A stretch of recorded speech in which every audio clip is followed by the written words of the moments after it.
That was a fun 1-2 punch this week of Bucky Brooks yesterday and TJ Houshmandzadeh today. For sure. Really allows, I'm speaking for me, allows you to really pull in multiple perspectives and opinions on a situation that bleeds into opinions about the team as a whole, the coach, the structure, the everything, and I found it fascinating.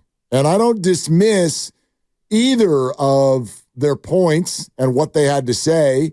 I will say I lean a little bit more like if this was a high school debate class and Bucky went first and TJ went second, I'm probably going to go sit in TJ's section for a second. I'm open to what everyone's saying here. But in a debate, Bucky would get a chance to rebut. Rebuttal, yes. Yeah, and then TJ could rebut the rebuttal. But specifically, I think the bottom line, and we're going to do some other stuff here in just a second, and Bobby Mark's going to join us in less than an hour. But the bottom line for me is I don't think that Brandon Aiyuk is anywhere near as replaceable as some people would suggest. The second you trade him or move off him or whatever, you are immediately in a urgent situation of finding somebody to do what he does. And my God, do y'all just trust the 49ers to be like, yeah, we'll pick up a receiver. Don't worry. Oh, God, no. Well, they've been hot of late. Have they? Jawan Jennings and is that Debo and that's like 4 years. And Brandon Aiyuk. Yeah, that's 4 or 5. Yeah, how about Danny Gray? How about Jalen Hurd was another one. Yep, didn't really work out. Yeah, Danny Gray. The jury's still out on Danny Gray. It's 1 year. It is. You can't judge him off for 1 year. It's not been 1 year. It has not been 1 year. Danny Gray played with Trey Lance. The last year, Trey Lance hit Danny Gray down the left sideline in the preseason game, got everybody all excited. Everyone thought that was going to be the future connect of the San Francisco 49ers. 2 years for Danny Gray. Yeah, deep balls. Trey Lance to Danny Gray. Ronnie Bell was this year. Yeah. Ronnie, I think Ronnie's he's a more interesting player than Danny Gray right now. I mean, he did more than Danny's done. Danny's got one catch. Yeah. In his career, 2 years. So. Yeah. I'm just, you need a focal piece of the passing offense. Right. And that is Brandon Aiyuk. And if you're just like, yeah, you go get another one. Oof. Like TJ said, you've got George and Debo, and you've got Christian and Brandon. So it's definitely an ensemble. This is not Tyreek Hill. This is not Justin Jefferson where you're the clear-cut one. CeeDee Lamb, like if you lose him from Dallas, well, he's their clear-cut one. Yep. You could argue that Brandon Aiyuk isn't even the one. I think that he is the one, and he emerged this year as the one. But he is at that position. I understand the offense as a whole's got all these moving parts, and Christian McCaffrey is certainly the quote-unquote focal point of the offense.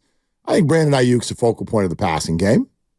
Yeah, you could argue. He's the one in the passing game. He's a focal point. Yeah. You've got George and you've got Debo, and they definitely spread it around. So I think that the loss of Brandon Aiyuk would be tough to offset, but you could do it through the draft, especially if you got a first-round pick for him. Bucky Brooks on Debo and Aiyuk against man coverage.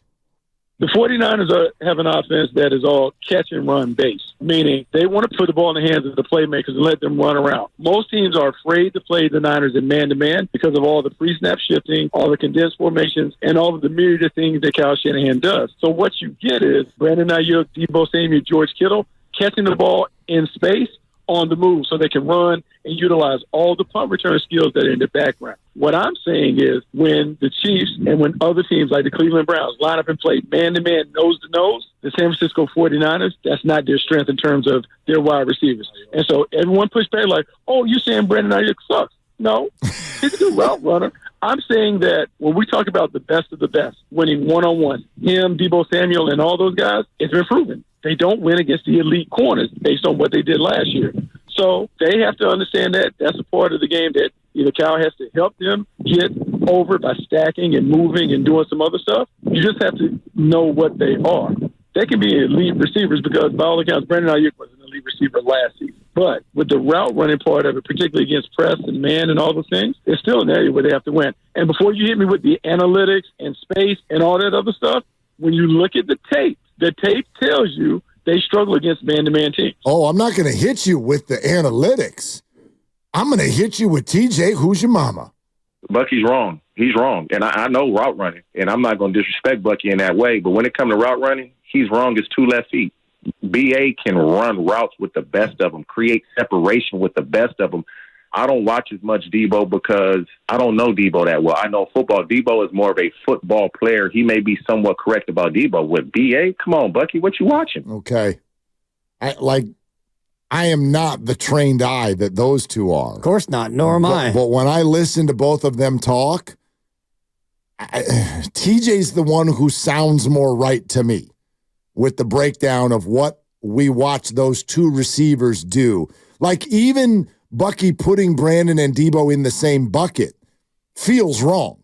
I'm like, they're not the same. They're different players. They're very different players. The team was 4th in the league in yak yards. Yes, so fantastic, no doubt. To Bucky's point, they are a very yak-heavy team. Kansas City, Cincinnati, and the Dolphins had more than the Niners, so that is a lot of what the offense tries to do. They try to get the ball to their receivers early and let them make you miss and make plays with their legs and with their body. That part is true. Did you see the Warren Sharp thing about that? About quarterbacks in the NFL and their average length of yards in the air of their touchdown passes only. I didn't see that, no. Oh, my God. I have the intended air yards per pass attempt. Yeah. The average length, okay, where is it? Gosh darn it, where'd you go, Warren? Shoot, let me see if I can find it. Basically, the average length of the ball in the air for all quarterbacks in the NFL with regard to their touchdown passes only, the last on the entire list, in other words, the lowest I see it traveling right here. Distance for all QBs is Patrick Mahomes. Correct. I'm looking at it right here. Average length of TD passes by air yards. Tyrod Taylor, yes. Will Levis, number 2. And when he came in, he had a couple of just big bombs. He was just hucking. He's like, where's Hopkins? Exactly. It's just hucking downfield. Brock Purdy's at 12.1. Which is kind of middle of the pack. Yeah, and, he's including people like Nick Mullins, who didn't play that many games. Yeah, he's got Jimmy Garoppolo in here. Right. Yeah, he's got Josh Dobbs in here. He's got Deshaun Watson. Bailey Zappi's in here. All those guys. Brock Purdy's right next to Lamar Jackson and Josh Allen. He's right ahead of those two guys. Yes, and tied with Jared Goff. Exactly, at 12.1 air yards per TD pass. Yeah. So that tells you in terms of dinking and dunking for TDs anyway, that Pat Mahomes is closer to Zach Wilson and Bryce Young, which is amazing when you think about it. It's but wild. It also, and I wonder how much of that is red zone, like red zone efficiency. I know Kansas City was very good in the red zone this year. So you get down to the 3-yard line and, you're going to throw a 3-yard pass for a touchdown. Well, and I'm sure Patrick was in a very different spot if you had done this 2 years ago when Tyreek Hill was on his team, because there's a lot of over-the-top touchdown passes. But, think of your Chiefs games this year. Think of them. Now imagine that time where they threw it up over the top for a touchdown. Well, they threw one up over the top against the Niners. They didn't get a touchdown. They didn't score, but didn't score. That was MVS, right? Should have picked the thing off. But didn't. Got all spun around. Yeah, that's on Steve Wilkes. I'm sure we can blame, for Gibson getting spun around. It's on Kyle, too.